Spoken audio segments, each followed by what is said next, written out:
Hey guys, LevelCap here. Today I want to talk a little bit about mouse controls in Battlefield, some of the sensitivity settings, and I'm also going to be doing a unboxing on this new Perixx MX-3000 mouse that I just picked up. The reason I decided to test out this mouse was because a subscriber who watched my video talking about the Razer Death Adder noticed that I was very fond of that mouse. He wrote me a message telling me that he used to use that mouse and that he upgraded to the Perixx MX-3000 because they use special micro switches which reduce the distance that you need to click the mouse, effectively giving you faster reaction times and allowing you to, say, fire semi-automatic weapons even quicker. This is a feature that I feel a lot of competitive gamers should be interested in, and you'll even notice it in console gaming that some of the high-end controllers have little trigger stoppers which allow you to basically pull and release the trigger faster than before. Rather than pulling it through the full range of motion, it sort of stops you at a very stunted trigger pull, allows you to effectively fire semi-automatic weapons faster again. So I don't consider any of these aspects cheating. It's just a way for hardware to make you a little bit more proficient. And you'll notice it's the same thing in real life. People talk about hair triggers on weapons in real life. There's different kinds of triggers you can upgrade your assault rifles with, and so it sort of just translates through into computer hardware, in this case being a mouse. Here's some extra weights that the mouse comes with. Not a new idea. Logitech mice have had mouse weights for a long time. But it allows you to customize the weight of your mouse. There's some extra pads that come with the mouse, which is actually a nice feature. Not a lot of mice come with this. Here's the driver CD, which you won't need because you're going to download the latest ones. And here's the actual manual for the mouse. And I was kind of surprised because this is one of the nicest looking product manuals I've ever seen. And it comes with a mouse out of all things. The drivers of this mice are pretty easy to install, fairly straightforward. They give you a lot of customization options. You can change the color of the basically glowing lights on the side of your mouse if that's your thing. Kind of neat. You can switch it to yellow, purple, red, green, whatever you want. They actually have a huge color palette. Not a huge deal for the actual performance of the mouse, but if you want to impress somebody at a LAN party, I guess that's a neat feature.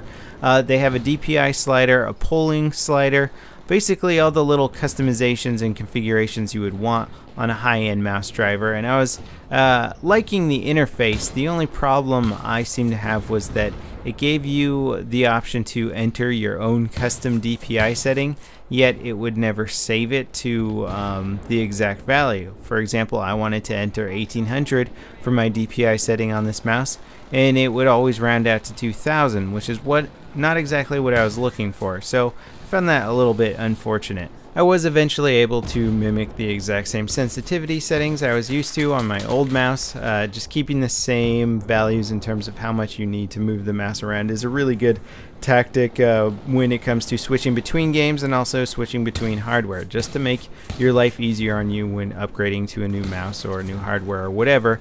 If you can keep all the settings as close as possible to what you were using before, the transition should be easier. Now, the shape of the mouse, of course, wasn't exactly identical to what I've been using for years. And it's not that the shape of the mouse isn't a good shape. It's just sort of like when you get a new pair of shoes. They don't feel quite the same. You got to use it for a while and then you get into it. The actual shape itself I found to work pretty well. And the button placements and everything seem to be pretty appealing. Now, in terms of the actual click distance on the mouse, I can confirm that this MX-3000 does have a shorter click distance than any other mouse I've used. Now, the Razer Death Adder was a mouse that I was impressed with the click distance being very quick on that one, and this one is even quicker. So what does that translate to in terms of gameplay? Well, it means that when I see a target and I go to click the mouse button to shoot at them, I'm going to be getting a fraction of a millisecond quicker reaction time. Might not seem like a lot, but any little bit can help when it comes to competitive gameplay. If you're tracking a target with a 8x scope on a sniper rifle at long distance, having the slightly faster reaction time with your clicking can really help. If you're engaging an enemy with a semi-automatic pistol and you need to fire that as fast as possible, the short click distance is actually going to up your rate of fire quite a lot and really give you an advantage over somebody else using the same kind of weapon against you. Now, a lot of people have asked me to show my mouse movement next to my actual gameplay, which is what I'm doing here, so you can try and emulate the same movements that I'm doing or mimic my sensitivity. My sensitivity isn't a secret. I've mentioned it in videos before, but if you're still curious, if I'm aiming down sights with a red dot sight in Battlefield 3, it takes me about 9.5 inches to do a full 360. When not zoomed in, it seems to be about 4.25 to 4.5 inches to do a 360. I'm not saying that this is the best sensitivity setting for everyone. People have their own preferences, so finding something that works for you is paramount to becoming good at shooters. One reason why I like a sensitivity that is kind of on the high side, pretty high sensitivity in general, is that I don't have to drag as much. And if you get caught mid-drag, it can be a bad situation. So the more your mouse is actually on the mat, the less you get caught in a situation where you're not going to be able to react quite as fast. People from the Counter-Strike era used to have very, very low sensitivities where they would have to drag the mouse across the mat a lot just to turn their character around. And a lot of that was due to the fact that Counter-Strike was a very predictable game in a lot of ways, where you would be watching alleys, you would have a very good idea of where your opponent was, so you wouldn't necessarily need to whip around and shoot behind you as fast. It was more important to have that exact precision for one sort of angle. So it made sense in some games, and you'll notice when you switch between games, sometimes higher sensitivity works really well for arena style shooters where you need to flip around all the time.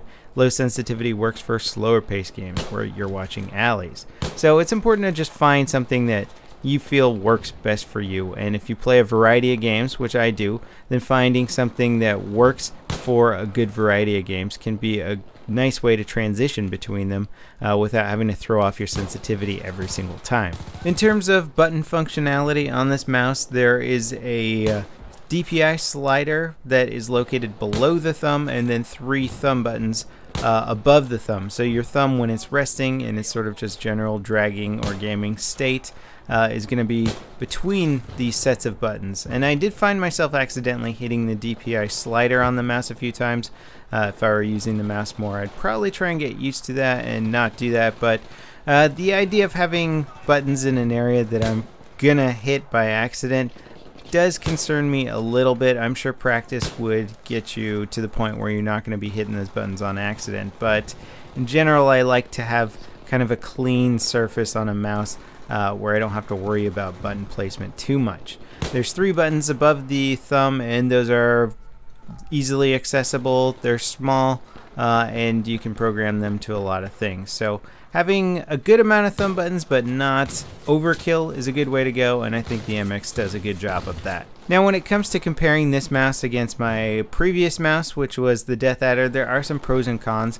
The biggest pro that the MX-3000 brings to the table is that it has that shorter click distance. There's no way around this argument. Having a shorter click distance is just going to make you faster in terms of reaction times and allow you to shoot quicker for semi-automatic weapons. So I like that aspect of it. The Dpi slider in the drivers was kind of a letdown. Not a huge thing. The form of the mouse is fine. I think I might actually prefer the Razer form over this one. It does have more thumb buttons than the Razer mouse does, but on the other hand, the Razer mouse has really nice sized mouse buttons to the point where you're not going to misclick anything on your thumb. They're very easy to read, but you are limited to 2. So if you're looking for a mouse that's a little bit less known, I guess I would say, because I haven't really heard of Perixx, you know, everybody's heard of the big mice name brands out there, but they make a quality mouse. The MX-3000's click distance is a great feature to have on there, so it's a cool little ability, and if you want something that probably not a lot of people have seen, this is definitely going to get the job done. Anyway, thanks for watching, guys, and I'll see you next time. This is LevelCap, signing off.